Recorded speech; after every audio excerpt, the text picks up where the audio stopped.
कहाँ रे? बता भाई चम्मच। हाँ 1995 में।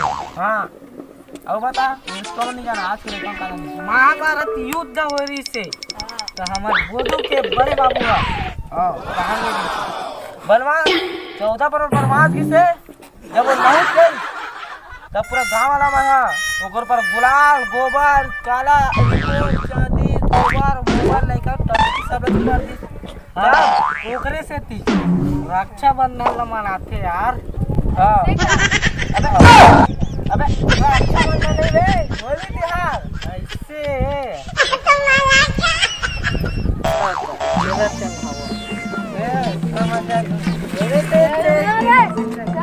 गाड़ी चला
रही नहीं जाए रे मुरलिया के धुन सुन के।